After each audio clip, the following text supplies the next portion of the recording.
All right, people are filing in, so we'll give it a second.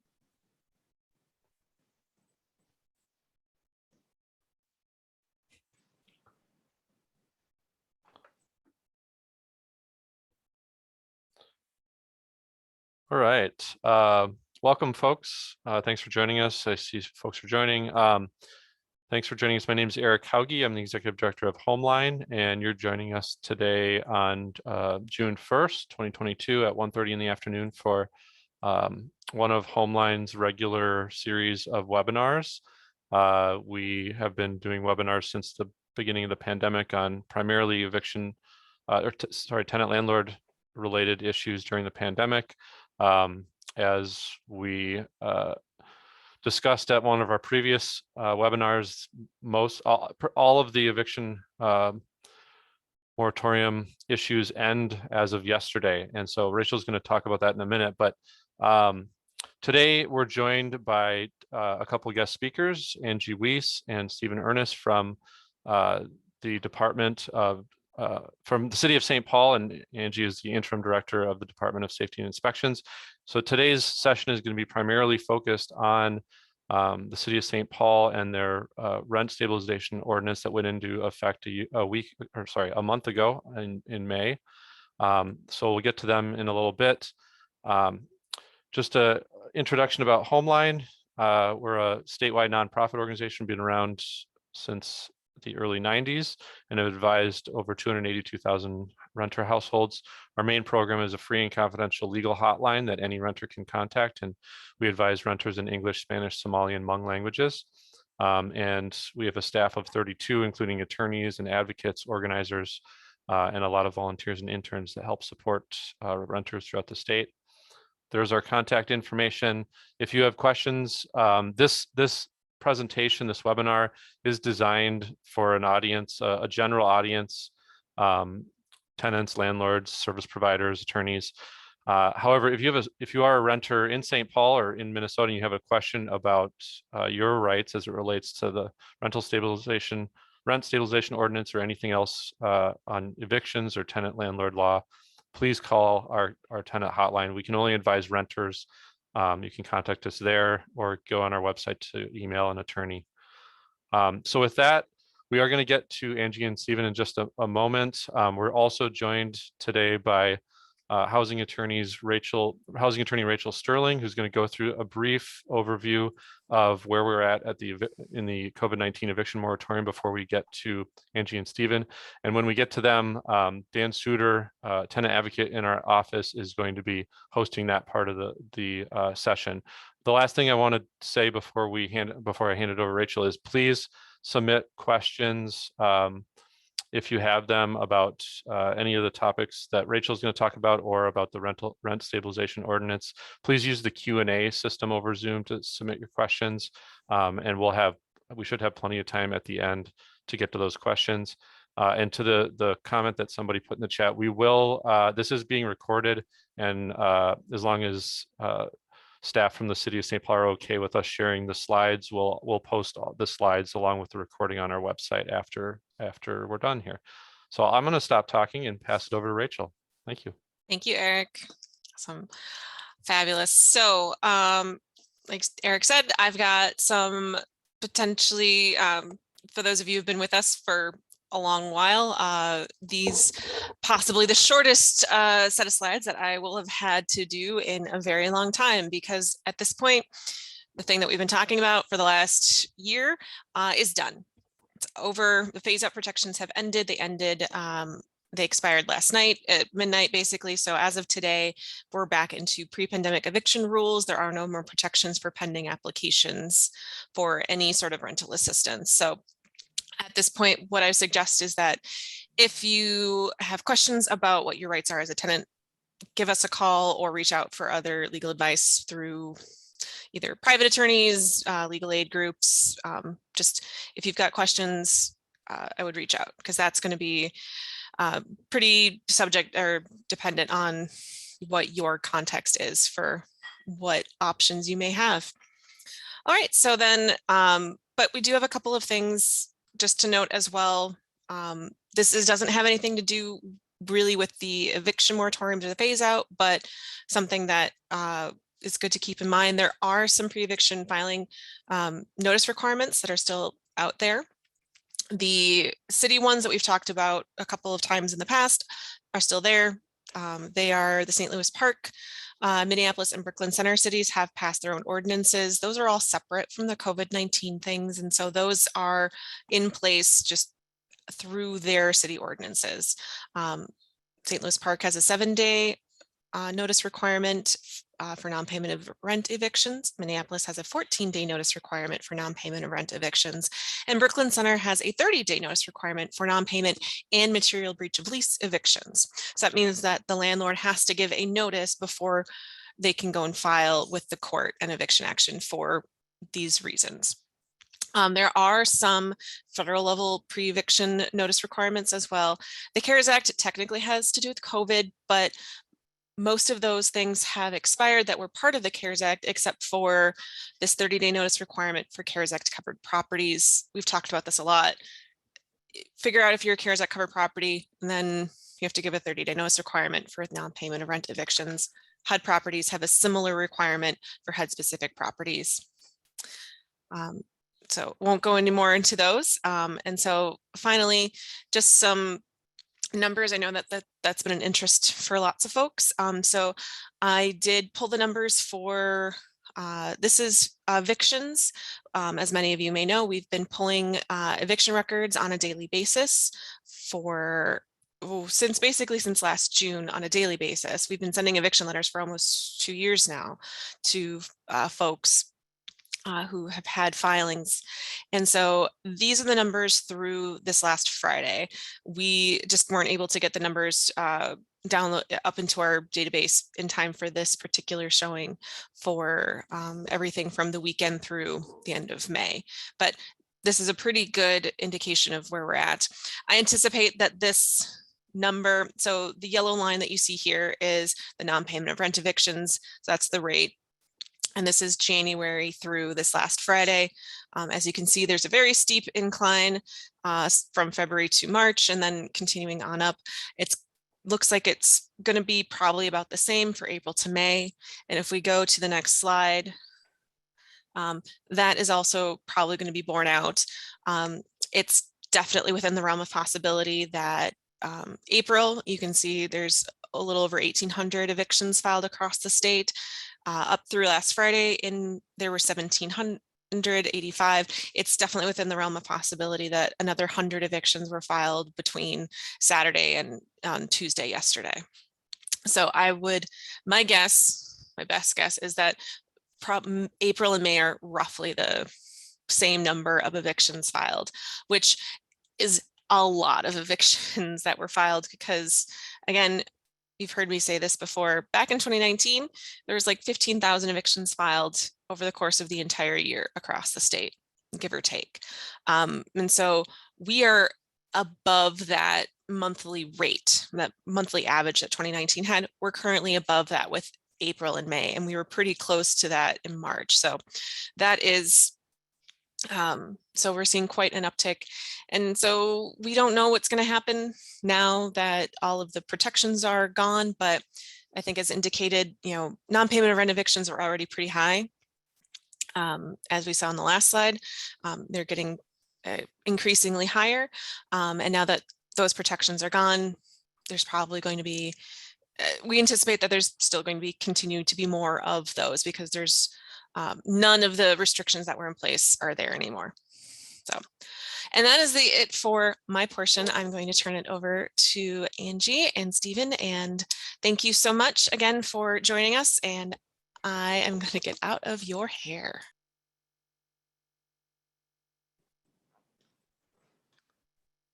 Thank you, Rachel. And welcome everyone. I see we've had some more joins since we started.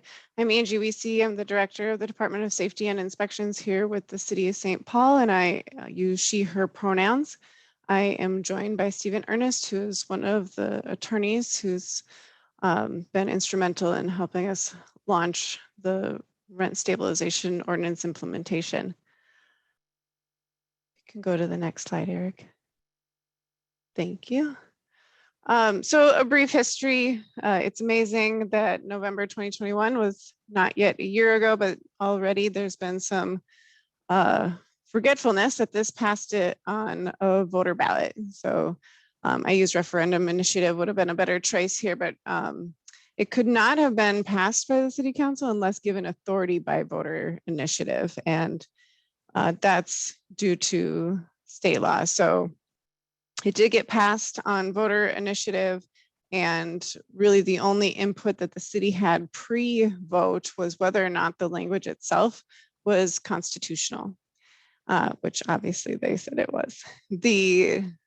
Also, it's important to note that our charter indicates that ordinances by ballot are effective immediately. However, the ordinance language itself noted an effective date of May 1st, and that's when the city started implementing the specific elements of the ordinance.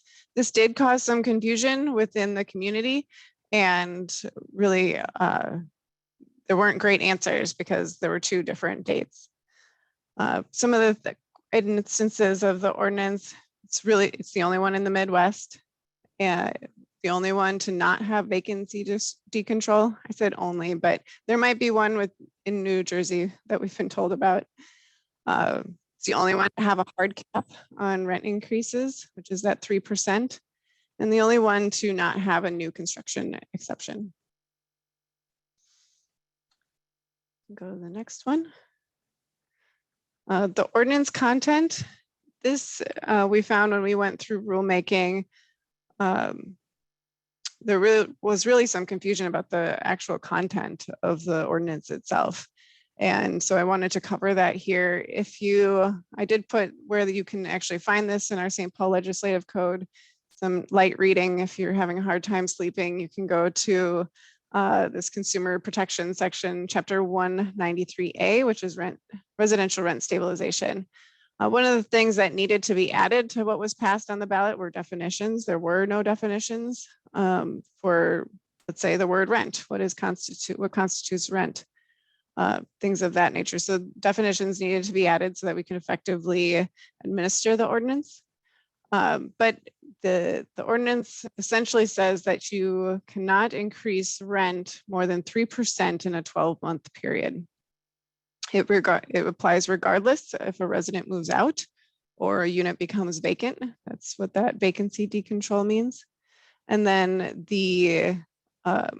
also to note, the fees are still considered rent if they're collected for the use of the rental unit for housing services. Why I bring that up is that we've had some, and I'll get to this later too, a lot of the questions and concerns from both landlords and tenants alike is this application of fees. Folks starting to collect a pet fee, a parking fee, a trash collection fee, and those fees are still considered rent, and they're not, even though they might be separated out as a different line item, it's still considered rent per the ordinance. This last bullet here, the considerations for increase exceptions are based on a reasonable return on investment. And if people were following this through the news, they might have just heard 3% cap, 3% cap, 3% cap. And that's true, but there is a section, a substantial section in the ordinance that allows for considerations for increase beyond the cap. And the things that we need to take into consideration are property tax increases and decreases, unavoidable maintenance and operating cost increases and decreases, capital improvements, number of tenants, again, increase or decrease, a pattern of rent increase and decrease, and then habitability and adequate services for the unit. Some exceptions to the ordinance, the income portion of income-based housing. So it doesn't change the portion that the renter is paying if they are in income-based housing. And then the reimbursable amount for housing support payments. Where we've had some questions is, can the rent still, in both of these instances, is the owner allowed to increase more than 3%? And the answer is no. So this is just for, let's say, the first bullet there, the income portion of income-based housing, if what's being provided to the landlord to make up the difference, if they decide that they're increasing their rent, the income-based portion doesn't change, but that landlord also can't increase more than 3% on their side either without receiving an exception. Enforcement. The enforcement tools listed in the ordinance are private right of action, so between two parties that are not the city, criminal citation, administrative fines, which again are not currently available by city charter, and prohibition of waiver, which is a fun legal term that if people have questions on, I can defer to Stephen, but having to do, I think, with the lease itself. I also wanted to note here, this isn't in 193A, but it's come up when people on actually both sides are asking for changes. The city charter prevents us from repealing in full or partial within the first year. And so when people talk about, let's say, a new construction exception, that equates to a partial repeal and therefore cannot be done within the first year. I'm not saying it would have been, but it really defers that discussion until the 1 year is up.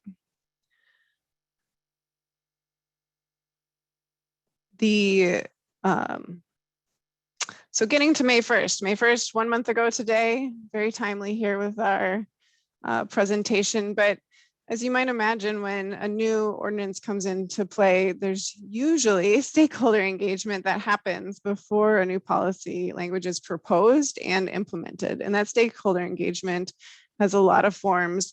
It involves people who are interested in the topic, but also the education of those who it might impact, education of our district councils and our council wards. And that obviously, because it got passed on ballot measure, didn't happen. So in this case, since we're going a little bit backwards, the mayor's office did implement a 42-person stakeholder group that meets biweekly. I believe that they have one more meeting left, and their council or their report is expected to council sometime this summer.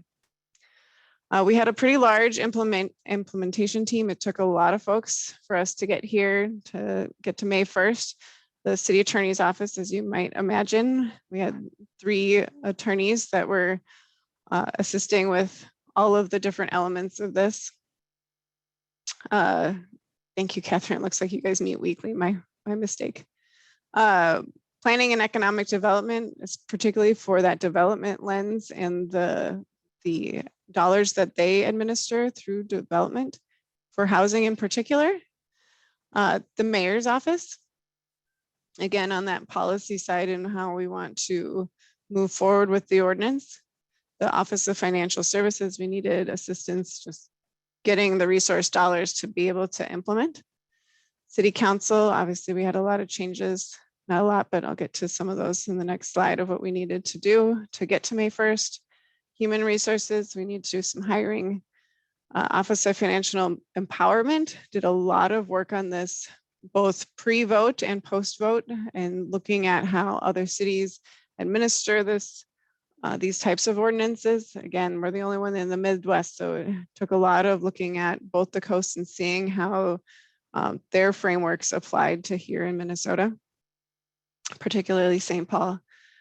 The Office of Technology and Communications, we're very web-based, trying to make sure that people can easily access and view the information that we're looking for them to know about. And then, of course, the Department of Safety and Inspections, we are tasked with the actual implementation and administration. So a few things that were required council approval. One was funding for staff and the implementation resources. So that was a resolution that needed to go to council. Also a change to the authorities given to the Department of Safety and Inspections. Each of the departments have a chapter that outlines what their authorities are. And Department of Safety and Inspections did not obviously include rent stabilization since it didn't exist. So we needed to change that. and then additional language for the definitions to help administer the ordinance. Also required rulemaking to provide structure to what is listed in the ordinance in 193A. We utilized state guidance for that rulemaking process and received over 200 comments regarding the rules. Mostly these were for clarifications to the language or the process. We, of course, got some comments saying that the whole thing should be deleted or that it's not strong enough on both sides. But really we focused on the ones regarding the rules, and really we were very open to wanting this to receive comments and see what made sense and what didn't make sense. And truthfully, we'll get to this more in a second, that process isn't over. I'm hearing from folks all the time about things that aren't clear and need to be, or maybe don't make sense. And it's because of the language we're using and to improve that process.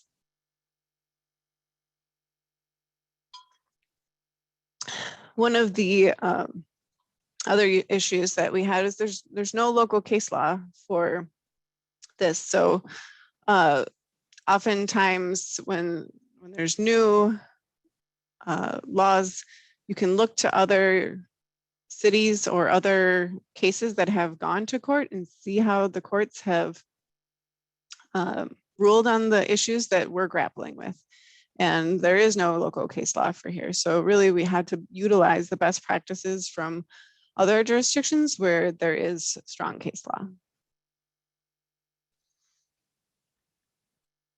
So I call this our intermediate phase. We are in a state here where we know that the stakeholder group is going to come back with recommendations. So we are implementing the ordinance as we need to. However, we fully expect that there will be changes based on that full stakeholder engagement. So right now, the ordinance requires a process for landlords to request an exception. And the ordinance does not specifically require tenant notification that a request has been made. Other laws do require tenant notification for rent increases. But this second bullet here, it's not easy for me to say. As a value statement, we believe there should be tenant notification for any sort of increase. However, when we started talking about really what does that mean and who does it, how they do it, is it email, is it paper, is it snail mail, at what point in the process is the notification occurred, does it happen at multiple stages? It really became something that we thought needed a broader policy discussion with more folks involved. And so it made more sense to do that with the stakeholder group or after the stakeholder group has come back with their recommendations. Also, it's not clarifying any of the ordinance language. So really the rulemaking is about clarifying the current ordinance language, and tenant notification does not do that. We've allotted for two paths for requests for exception. One is self-certification and the other is staff determination. Self-certification, it's available for between 3% and an 8% increase. The applicant would send in a request form and include 3 pieces of information from their maintenance and net operating income worksheet. And I'll go through that process at the end here because one, I'm speaking way too fast and we'll surely have time to do that. When they do submit that form, they'll receive an email with a determination letter and a tenant notification letter. Just because there's no requirement to notify residents doesn't mean we aren't encouraging it and providing a method for that notification. So we have a template where it's fillable and can be, the information can be added for the location and the increase. Next slide.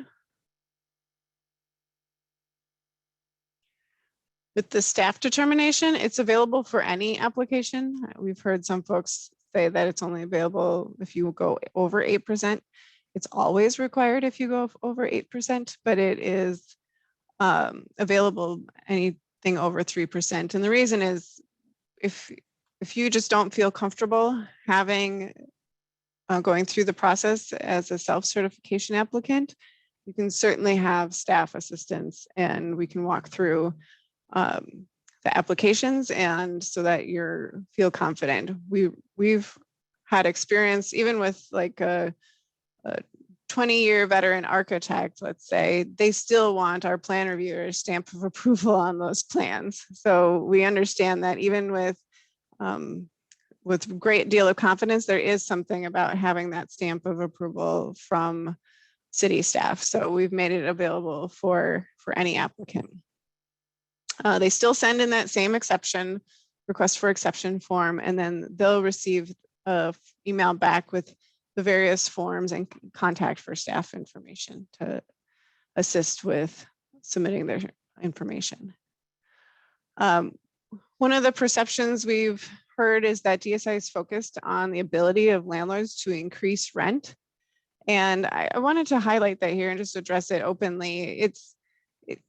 Although proponents are advocating for modest rent increases, the way the ordinance is actually written, the only thing it charges the department to do is to create a process for landlords.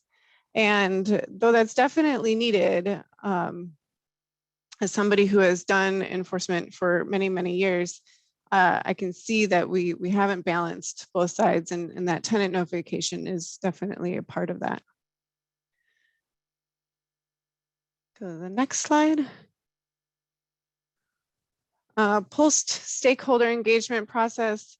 I just listed some that we've been hearing about. I'm sure there are many more, but this is a measured and deliberate engagement process to bring all these parties together. They started out with doing a shared knowledge base, really on just what rent stabilization is, what it looks like in other jurisdictions, and some trends. And I know we have some participants on the call today. So the ordinance amendments and the rulemaking will start with a whole new iteration. So everything I just described on getting to May 1st, we're going to do all again. And that's why I call it an intermediate phase, because we are going to do it all again. We're going to expect some ordinance changes. We're going to have to do some rulemaking when those ordinance changes take place, and then adjust our processes and our information on our website and our tools and our resources to address those new iterations. And then this list, again, not exclusive or not limiting it. These are just some of the things that I've heard throughout the process. Tenant notification process, a new construction exception, vacancy decontrol, and modifying the 3% cap. Thought it'd be helpful to share our experience from 1 month in, and it's not a lot of time to give a real holistic view of what rent stabilization looks like in St. Paul, but it gives a little window. We've had 25 applications to date. 48% of them have been asking for staff determination, and 60% have done self-certification. I should note here, I haven't put it in the slides, but we do intend to do auditing, and part of that is underway now and can be as simple as just making sure that the application materials that have been given to us are consistent and make sense and are true to what we know with other information regarding the property. We've received 21 complaints to date. Not all of those are saying that their rent increased by over 3%. Some of them are just inquiries asking about various elements of the ordinance and whether or not their situation would apply to the ordinance. For inquiries, we've had 66 calls that were responded to. This was done last Thursday, so these are from that time frame. 91 emails, and 95% of them were responded to within 2 business days. Some of the themes that we've heard through those calls and emails, the additional fees that I've mentioned already, once the parking, pet fees, a month-to-month fee, utilities, those additional fees are all considered rent, and they cannot go over a 3% cap unless there's a request for exception, an approved request for exception. Folks looking to buy or recently purchased property, this is a little bit complicated for them because they're just not sure how to follow the ordinance, or they had a vision in mind on what they were going to do with their building, but the ordinance changes what that business practice might be. So they're really just trying to wrap their arms around how this ordinance applies to their either new investment or their potential investment. And then questions about the form and the process.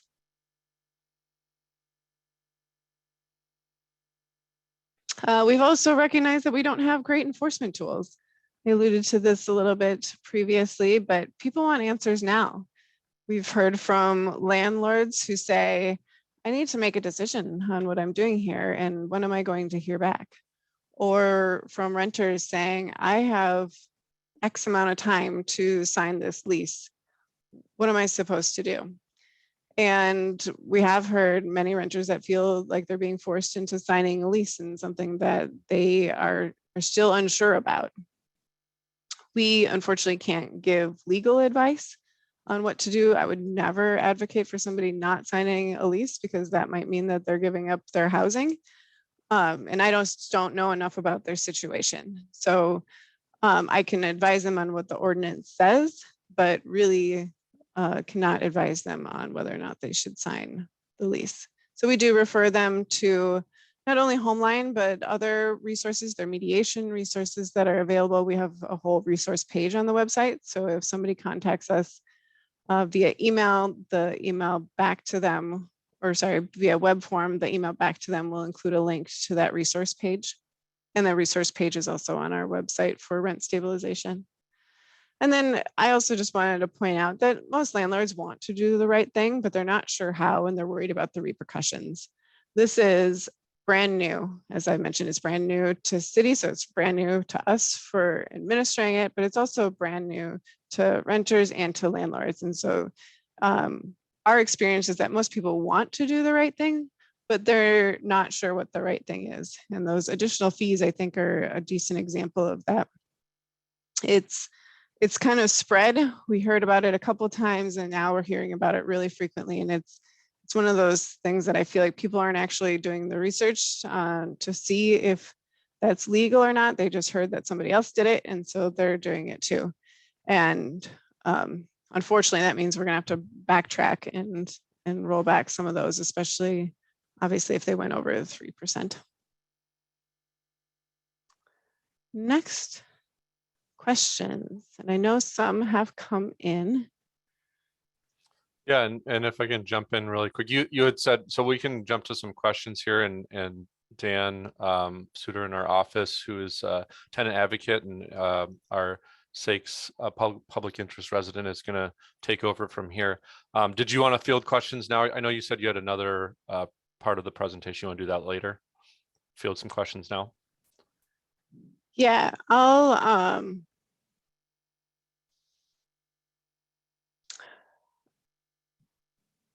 it doesn't, oh, I can see two of them. Okay.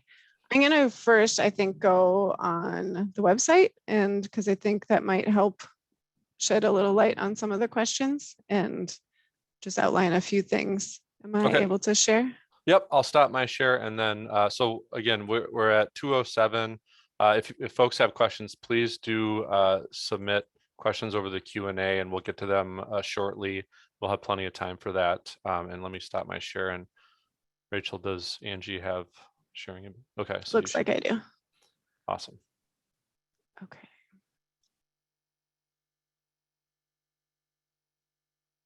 Are you able to see my screen? Great. Okay, so this is the main rent stabilization page. It's stpaul.gov/rent-stabilization, and talks about the ballot measure, the new construction exception, convening the members of the community, so the stakeholder group, and then, of course, the part I'm talking about is administering the law. From here, you can get to the what I call the main implementation page. And this page starts out with an overview of the rules and just kind of a general outline. The reasonable return on investment and a high level of what that means is here. Then we get into the rules and the definitions. This is called an accordion in web lingo. So you can maximize and minimize these. But if you did want to kind of print out the rules and sit with them over the kitchen counter, you can use a PDF here. We really tried to make everything web-based so that it can be translated utilizing the interface within the website. That was very important to us.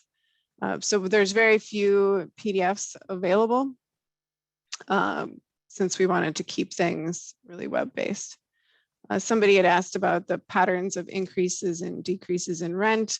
So that is listed in this section, in this piece of the accordion, about what that means. And that's really what I meant by rulemaking. Rulemaking is this explanation piece of the ordinance. When the ordinance gives one line, it was up to us to decipher what that really means. And I'm not saying we got it right.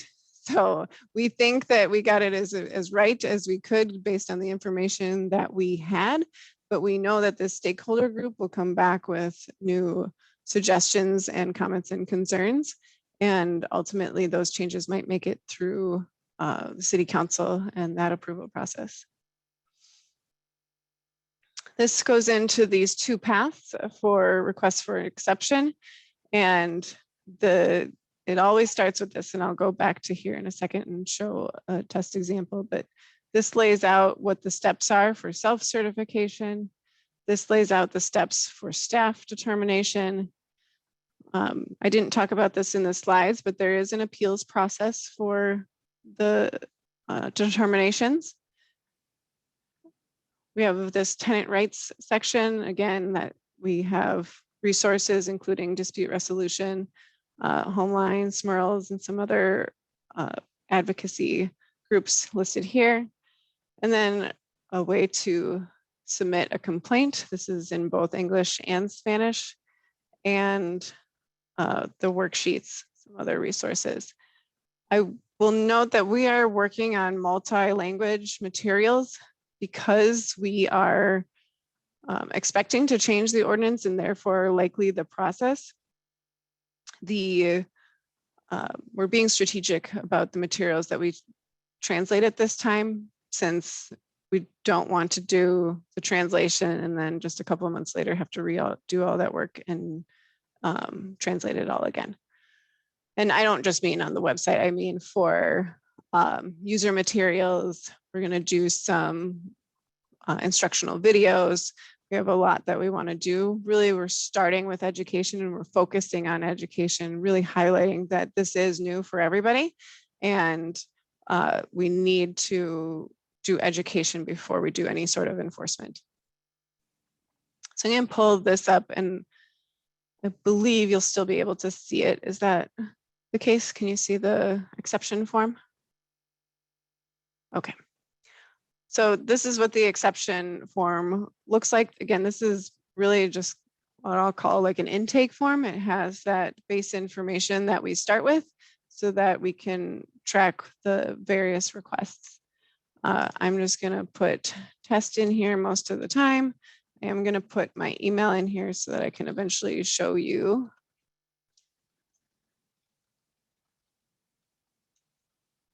what the response that I receive.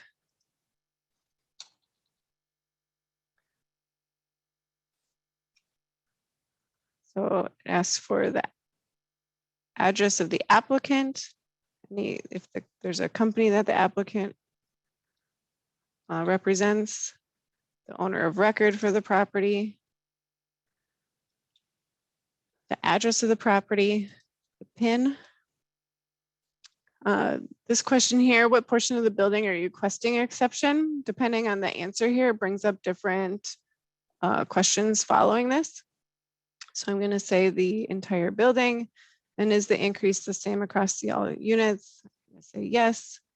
And then this is the increase, let's say 6%. The date that it takes effect. Really, this is just for us to know kind of what timeline the owner is thinking of.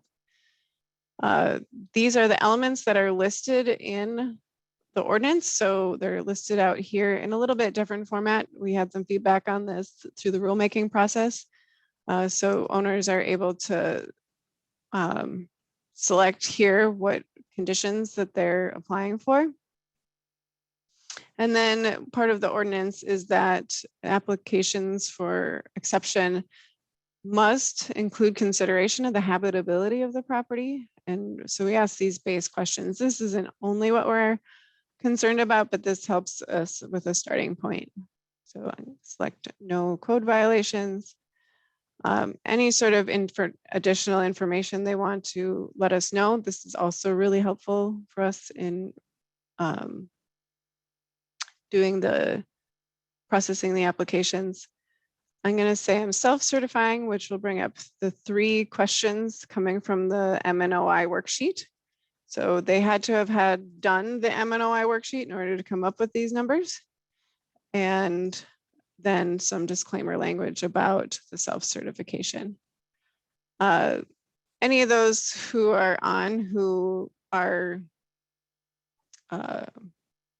attorneys or service providers or anything of that nature who are curious about this process, feel free and put in just test on here like I am. You won't mess up our system. I'll just delete you later. But if you're wondering kind of what the steps are, feel free to do that. And I'm going to hit submit. Do I want to save all those tests? No, I probably should because I've done it enough times. And then in a moment here, I will receive an email. I'm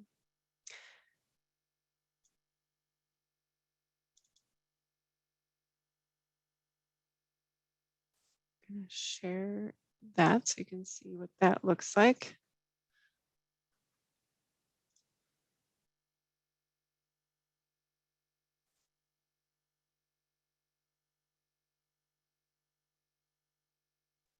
So this is the email that I received. Hopefully you can see that.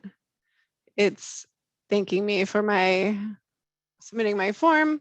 And then there is this determination letter. That way the owner has something official from the city recognizing what they've done for the self-certification process. And then the notification flyer. And I have to share separately for that.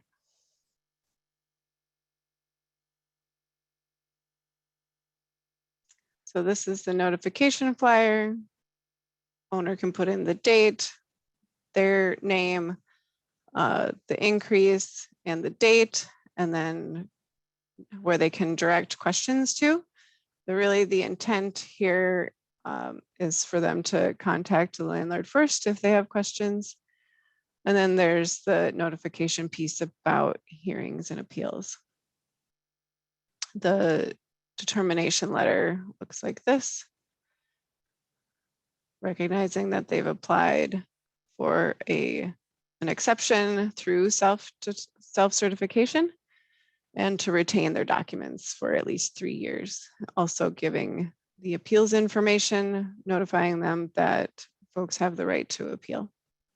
We didn't want that to be a surprise to landlords or the residents.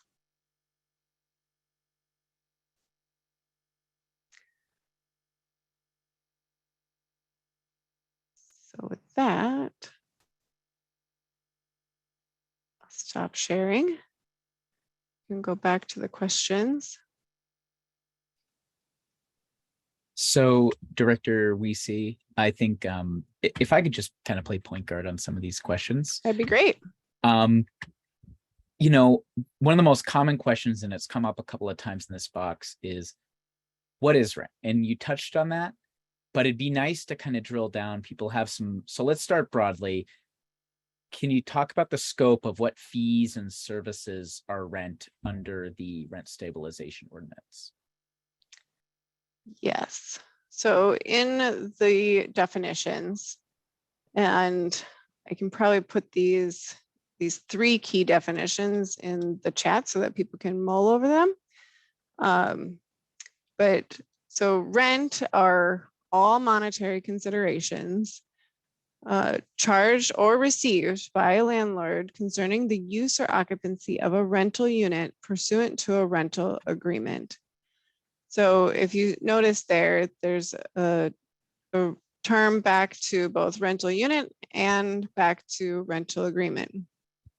So when we go back to a rental unit, and I'm only going to put part of this definition there Angie, because I don't want to interrupt you, but you need to switch your drop down to everyone and not just us. Thank you. Sorry. I was moving too fast. Oh, thanks, Daniel. I'll do the next one the right way. So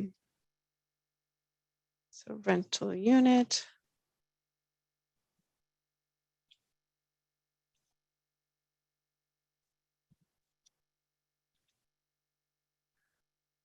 So rental unit being any dwelling unit, portion thereof, that is rented or otherwise made available for rent for use of residential use or occupancy, together with all housing services connected to the use or occupancy of the property. Now we've made a reference to housing services. I promise we didn't try to make it this difficult. So we go to housing services, and this is really where you make that connection to those fees. So those housing services are included but not limited to repairs, maintenance, painting, light, hot and cold water, elevator service, window shades, screens, storage units, kitchen, bath, laundry, and privileges, janitorial services, utilities that are paid by the landlord, refuse removal, furnishings, telephone services, vehicle parking spaces, and the right to have a specified number of occupants, and any other benefit, privilege, or facility that connected to the use or occupancy of any rental unit.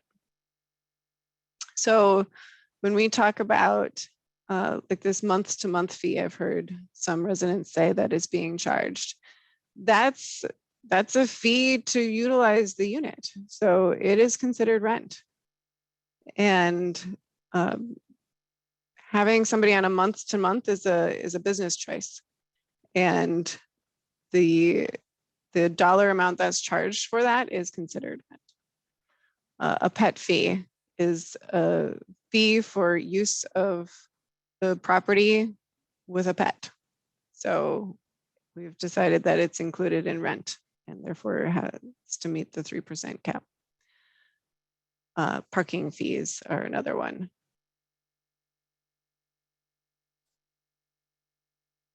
And so how does that work when that number might vary based on a tenant's attributes or even within a lease itself, if say a dog's added to the lease?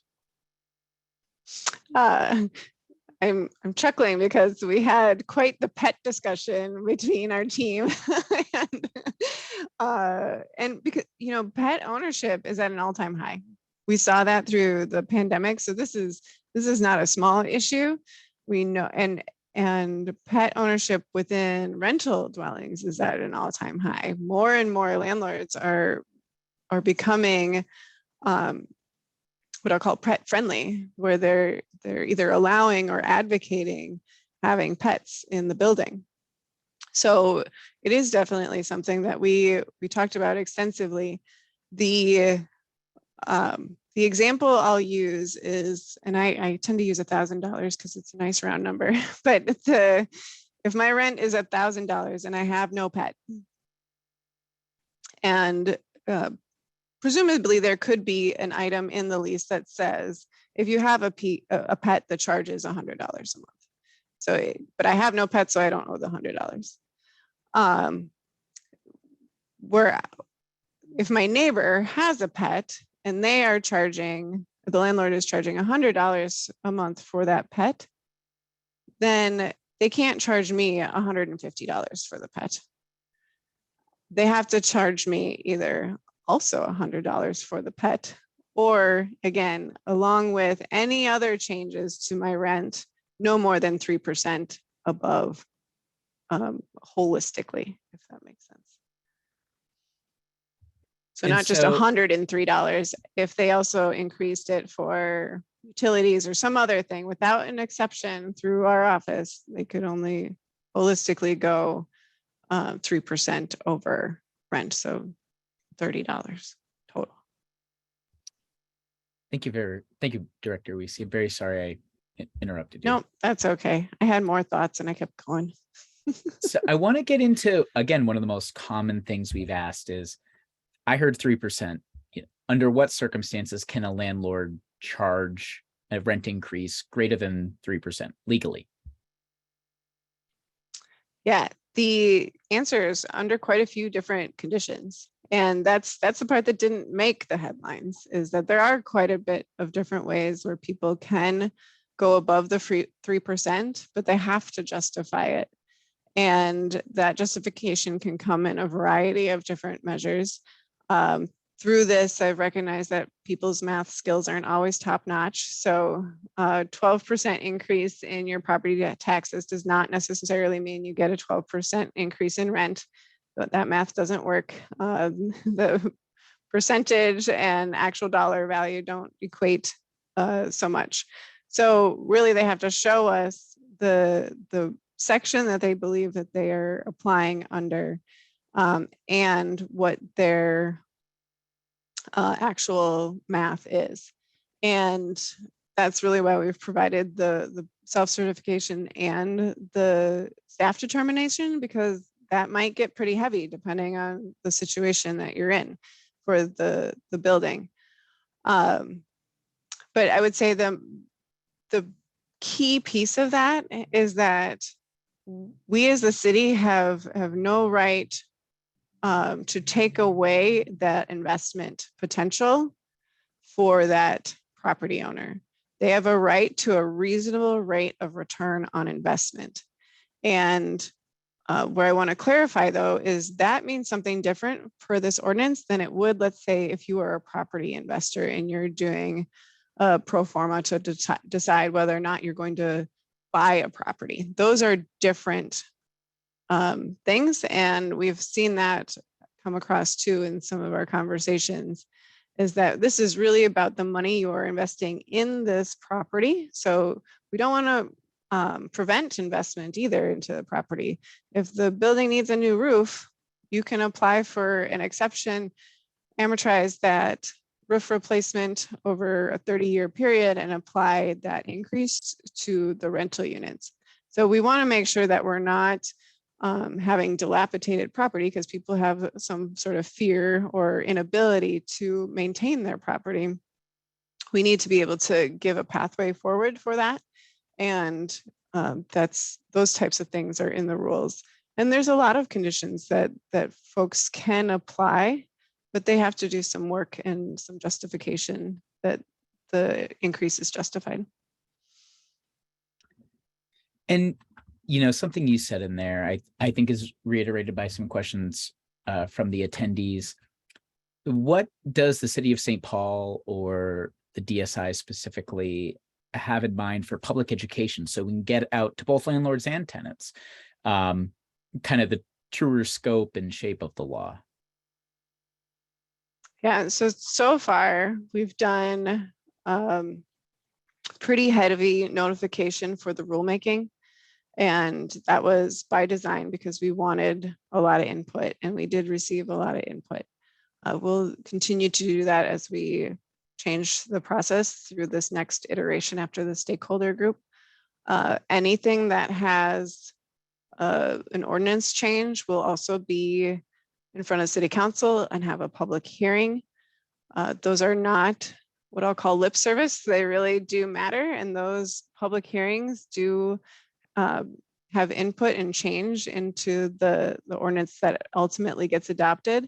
It's also some of the concerns that come up in those public hearings might not make it into ordinance change, but have an impact on how we administer the law or what we do in rulemaking or how we roll it out. So, and then like I noted earlier, we're going to be doing some educational videos.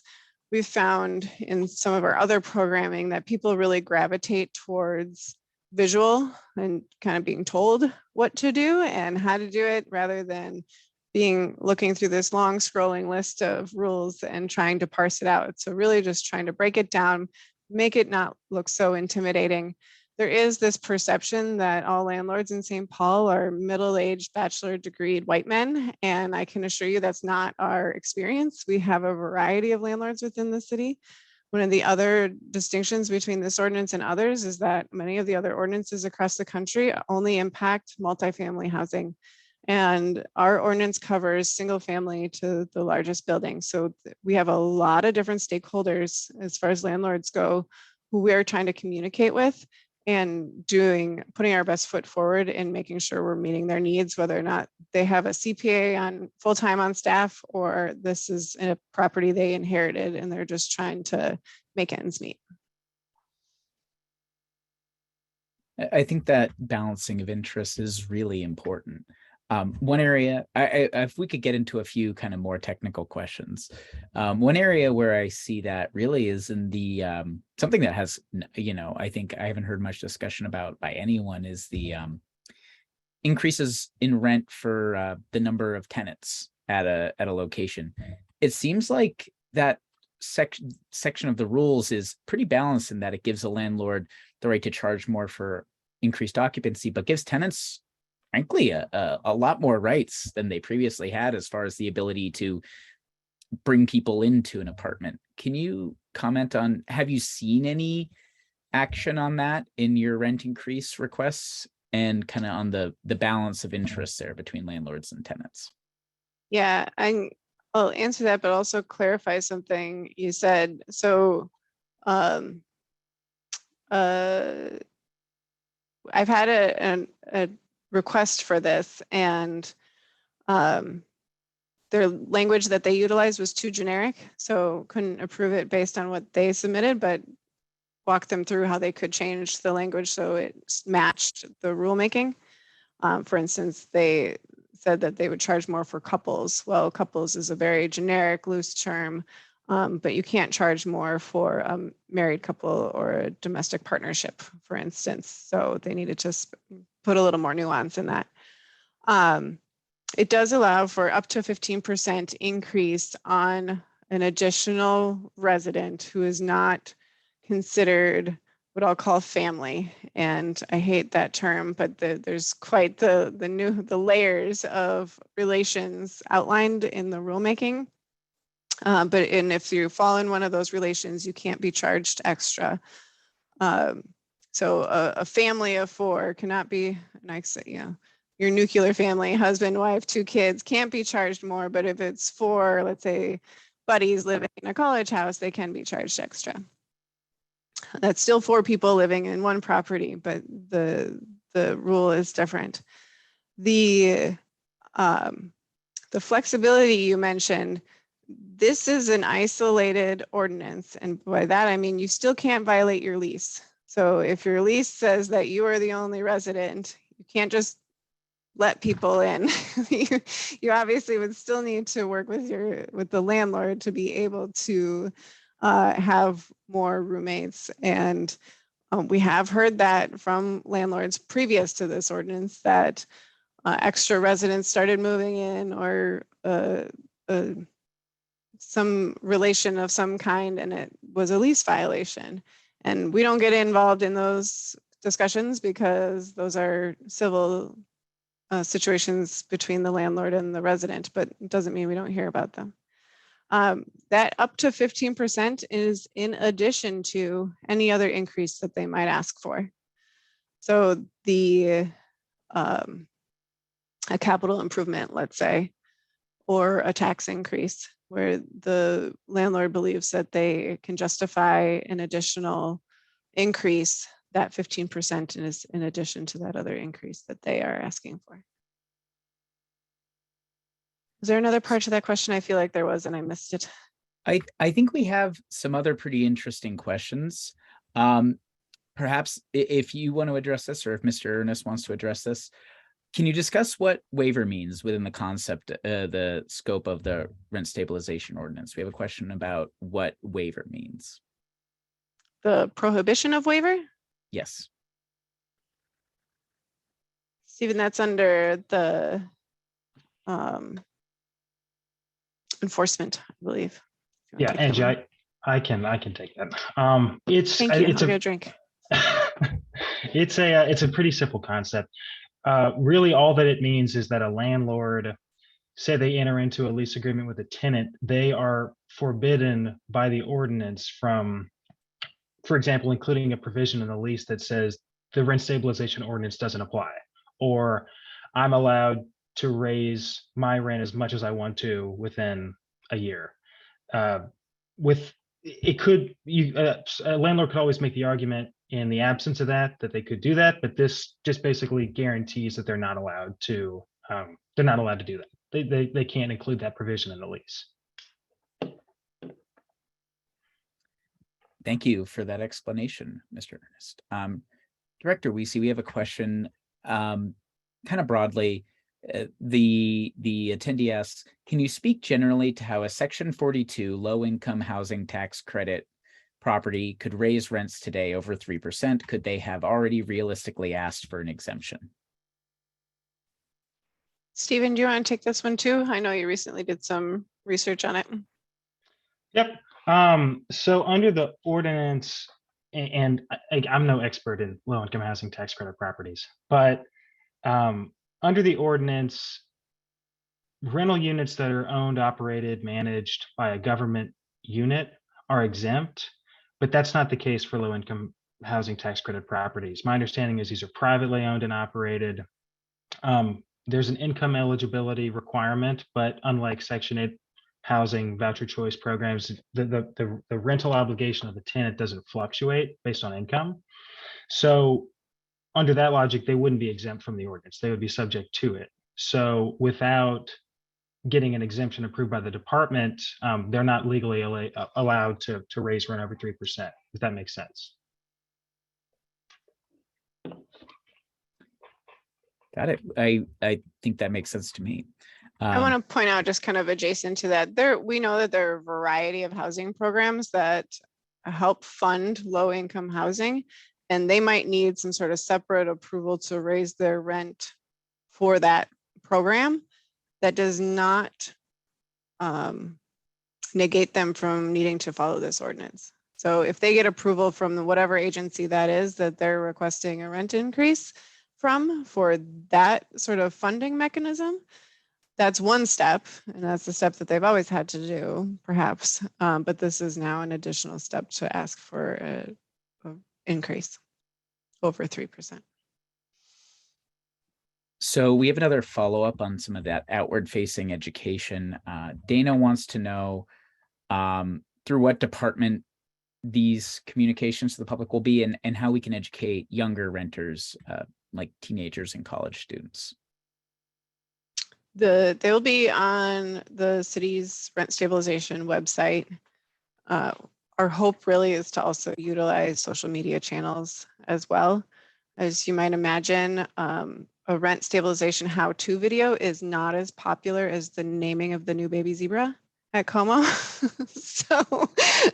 so we try, and it's a hot topic, and we think it's a really hot topic, but that baby zebra is really popular. So no, we'll be, and we're working with a third-party vendor who has a lot of experience in this area. So we're really trying to get their input on the best avenues to reach different communities. Some of those have come our way from people we've worked with saying, hey, this is like a newsletter that a lot of renters follow. Great. We've hooked up with that newsletter author to try to jump in and see if they'll publish some of our content. So if anybody on here has content that they put out that's forward facing, we'd love to connect with you and supply some content for your communications. We've done the same with district councils, with the ward offices, and really anyone who we think has a forward-facing message. We're happy and hopeful to jump in line and have that communication directed. We have in the past thought about, just in general, on renter education through the public school district, and because some teenagers become renters pretty quickly in their life. And I know as a renter myself, some mistakes are made when signing that first lease and not doing your due diligence. And it only might take once to get burned before you learn your lesson and really be thorough in your housing search and your lease review. Fantastic. We're getting a lot of questions along a certain line of inquiry, really regarding the determination and appeal process. And so one of the things you touched on is tenant notification. Right now, the DSI's position, is it still the DSI's position that the RSO doesn't give them the authority to notify tenants of a requested rent increase? It doesn't require anyone to notify the residents of the rent increase per 193A. So I know that sounds like a real lawyer speak answer, but and as a non-lawyer, I'm not often in that realm, but there are requirements to notify a renter of a rent increase for sure. And that's outside of this ordinance. You have to be notified of an increase.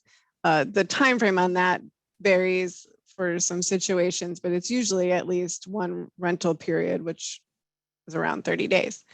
We still are able to notify, and all of the data that we have currently, now this might change, but all of the data that we have currently is considered public. So if there has been an increase that's been requested, somebody is interested in whether or not we've received a request, we can certainly share that information. And we're hoping to be able to build out some metric sharing so that people can easily self-serve and just and see that for themselves, what the addresses are, what the increase was, et cetera.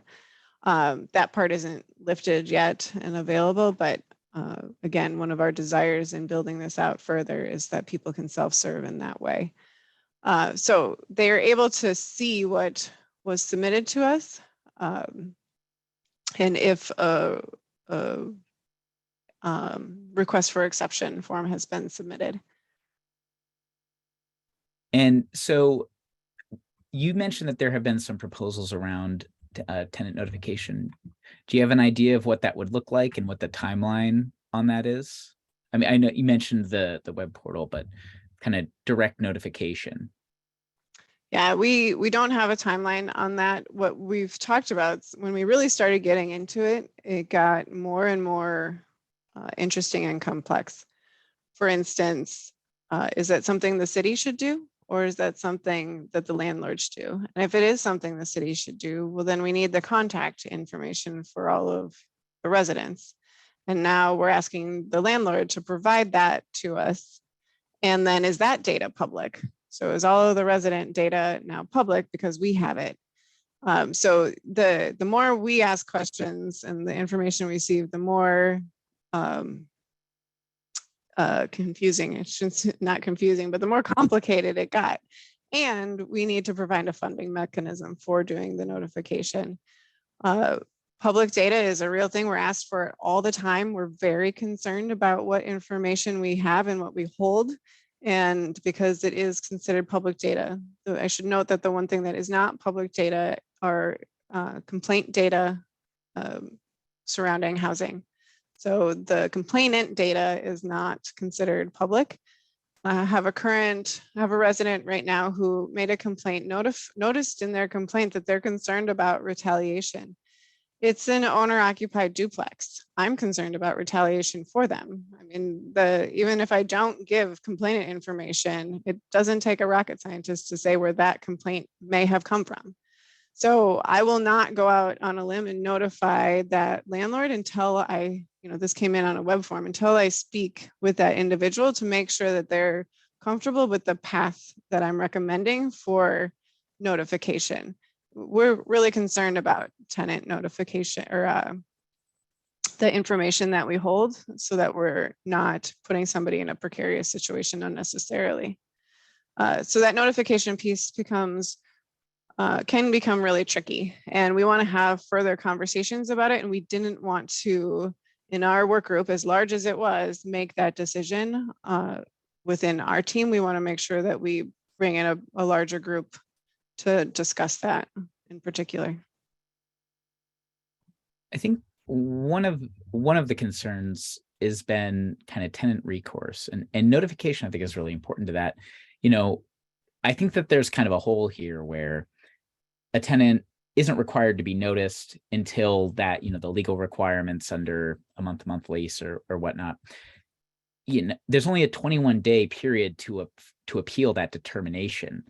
Does a tenant lose access to administrative procedure if their landlord just plays the clock right under the law as is?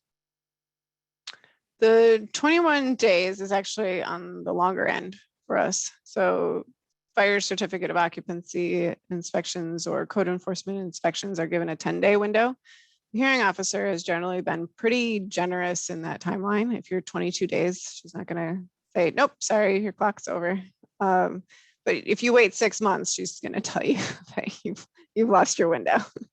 But really the length of time is exactly what you said. Recognition that if this is your first notice of this, it's going to take you time to not only figure out what your next steps are, but to then also get your ducks in a row for providing the documentation of what if you choose to appeal, of what you want to bring forward to the hearing officer. So that 21 days is by design and meant to be a little bit longer than some of our other hearing timeframes on hearings. I know, I appreciate the clarity on that, Director Weesey. You mentioned the fire certificate of occupancy. One of the requirements of the rent stabilization ordinance is that landlords be in compliance with the implied covenant or warranty of habitability. Is the DSI currently cross-referencing rent increases against fire certificates of occupancy for the properties in question? One, to ensure that they are licensed, and two, to ensure that they're in compliance. Yeah, it's one method, but not the only method. And the reason I say it that way is because of our letter grade system. Of real well-kept property, it would be an A letter and inspected every 6 years. If that property were sold, not as well managed, we'd likely see an increase in the number of complaints. So not only the actual certificate of occupancy inspection report, but also any complaints that we've had since that inspection and the status of those complaints. So just because there was a complaint about a torn window screen doesn't mean we're going to deny an application. But if there are complaints where there hasn't been resolution and we're not seeing a pattern of compliance, then we're going to take a harder look at that. The other area is owner-occupied duplexes are not in the fire certificate of occupancy program, but they are they do fall under 193A, so the rent stabilization ordinance. So on those, we have to use a little bit different tools. We still have code enforcement inspections, so we're able to utilize some other data that we have, and but we might not have ever been inside the property like we would have with the fire certificate of occupancy program. And like you mentioned, if there is no application or inspection record for a fire certificate of occupancy and it's not an owner-occupied duplex, we definitely have a problem because they need to be have at least a provisional fire certificate of occupancy in our office to be able to rent property. I really appreciate you getting into the nuance of that, because I understand it's a simple question, but there's so many different programs the city can have. I believe Rachel has a few questions here. I do. I used to manage the fire certificate of occupancy program, so it's kind of my baby. Excellent. So, well, then you are the person to ask. I love it. Thank you. I'm gonna let Dan get some water. Poor guy. So one of the other questions that was submitted a little bit ago was also kind of regarding some of the fees that you were talking about, how they're included in rent. Specifically, I wanted to hone in on the month-to-month fee, because that's kind of an industry standard, is that if you go to a month-to-month lease, then it increases. And so I guess, what's the reaction been to that? Kind of putting that under the umbrella. Have you gotten pushback on that? I mean, what sort of pushback have you been getting, I guess? Yeah, I've only heard one, and again, this is brand new, so I'm not saying that this is going to be the reaction of everyone. The only thing I've heard is that putting somebody on the month-to-month is more administratively burdensome for them, and they believe they should be able to charge more because of that. But I've also heard on the renter side saying they're putting me on the month-to-month so they can charge me more.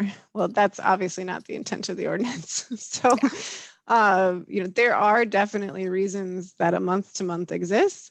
I had somebody through the rulemaking process said they were a traveling nurse and that they routinely have short leases because they're not in a place for very long. And so a month-to-month rent is very common for them, and they need that housing. And in their case are willing to pay the extra and are concerned that they wouldn't be able to find that housing if it weren't available. So there's concerns on both sides, but very limited reaction so far. Okay. And kind of almost the opposite of that is, I think I know the answer to this, but just to make sure that we're getting it right. Some of the leases for especially like single family homes are longer term leases, 3 years, 5 years, whatever. So what happens if the landlord wants to switch that up to a 1-year lease from a 3-year lease? And there's not going to be any impact necessarily on the, so if a landlord enters into like a 3-year lease again, they're still restricted to that 3%. And if they switch to a 1-year lease, they're still restricted to that 3% from year to year, right? Absolutely. Okay. Yep. Unless they get an exception and they could build it in. We've had some people ask about planned capital improvements. How far in advance can they make a request? Let's say somebody who, well, materials and labor as it is today, you have to plan your roof replacement like 6 months in advance. So they want to make that application early, and the ordinance and the rulemaking, I should say, allows up to a year in advance of that. So if in that 3-year lease they had wanted to do some sort of capital improvement, they could plan for that capital improvement in that lease amount and have that approved ahead of time, theoretically. Everything's theoretical these days at this point. We have a question from a tenant wondering if their landlord could have applied, a big complicated property could have applied and received an approval in just 1 month. So at a kind of a high level, how quick are these requests being turned around, particularly concerning larger properties, maybe with subsidies in place? Yeah, I mean, self-certification is what I'll call an immediate approval. It doesn't mean we're not going to audit it, but they're approved at the time that they submit.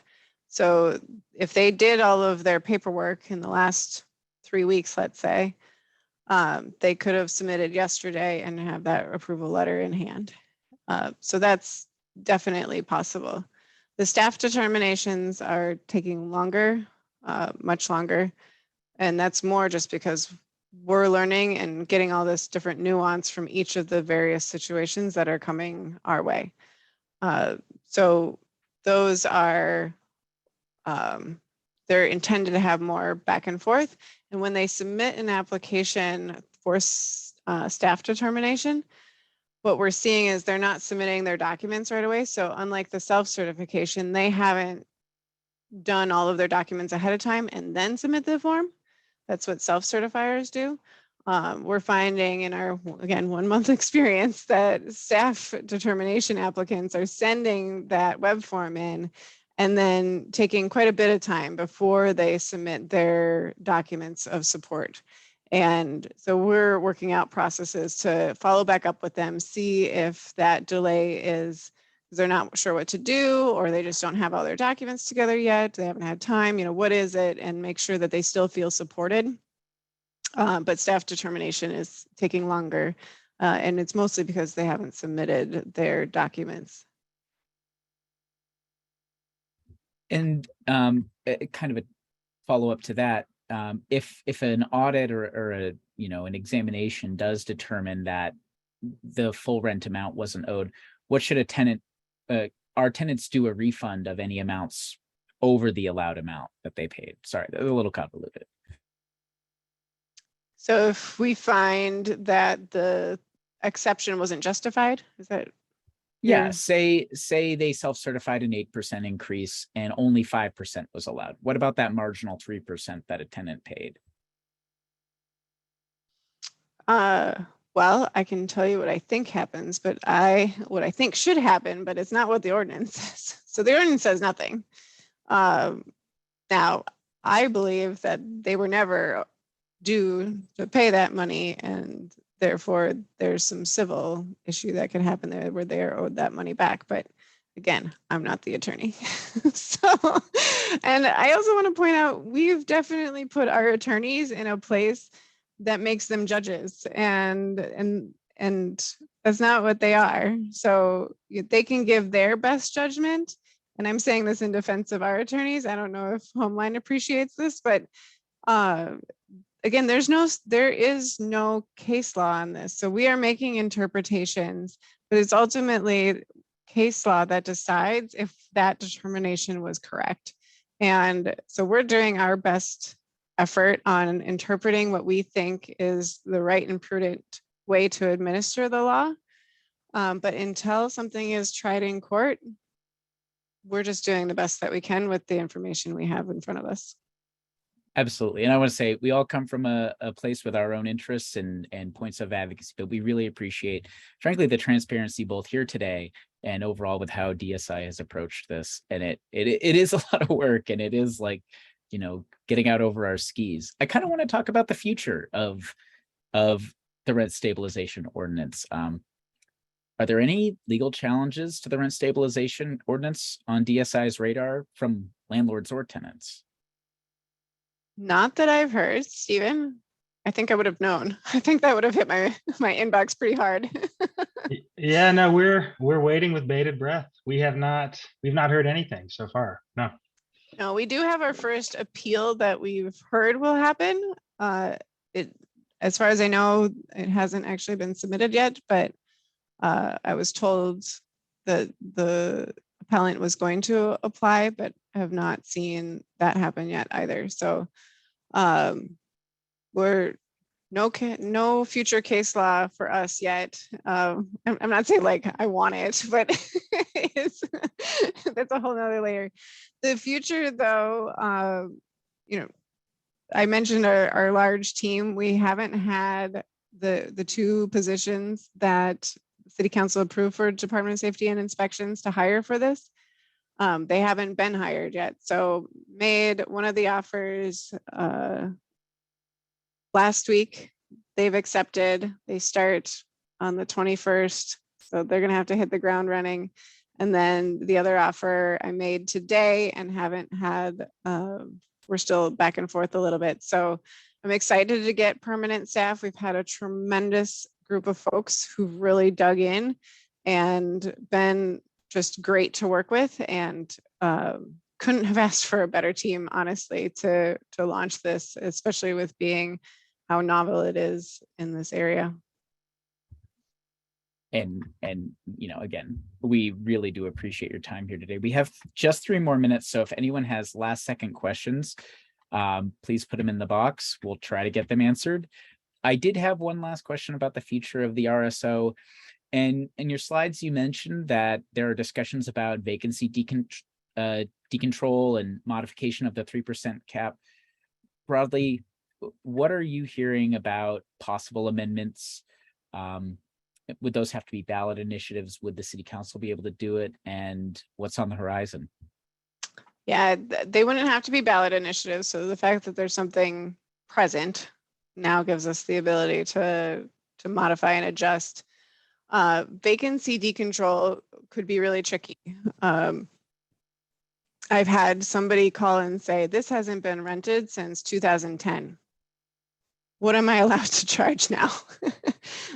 That vacancy decontrol was really trying to get at those types of situations, but not at the situation where I am purposefully removing somebody from a unit so that I can charge more rent. if this person's been charged $1,000 for the last 10 years, but I think it's valued at $2,000. I can't remember what amount I said. So if they've been charged $1,000 for the last 10 years, and I think the fair market value is $2,000, I might choose to not renew their lease so that I can get them out and charge $2,000. That to me is throwing the baby out with the bathwater. That is housing instability, and that is something we want to avoid. So I think there's some nuance there on how we go forward with vacancy decontrol. I can see both sides of this and understand that when something hasn't been rented in 10 years, again, because this covers single family dwellings, along with your largest high rise, we are going to have some of those situations where they've changed ownership. And then what was the other one you asked about? Vacancy Modification decontrol. of the 3% cap. Do you see that coming down the pike? I do. And I only because I know that it was part of a survey that the stakeholder group did. Is 3% cap where we need to be?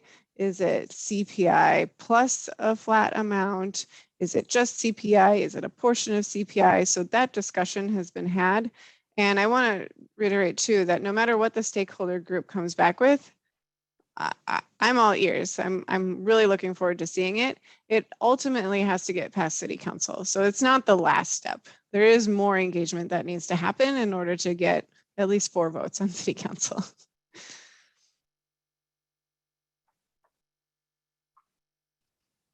I think that does it for our time. I want to thank you all for having us, for inviting us to present today and sharing this information, and really just thank you for the line of inquiry. Thank you for the deep dive. Yeah, Very truly welcome. appreciate your time. I've got to jump off, but yeah, thank you so much. And we look forward to partnering and working with you and our clients going forward. And this, like we said, has been recorded, is being recorded, and will be up on our website, homelinemn.org, in a couple of days. Sometimes the YouTube thing gets a slow process. So, but again, thanks. Thank you, Daniel. Thanks, Steve. And thanks, Angie. Thank you all. Yeah, thank you.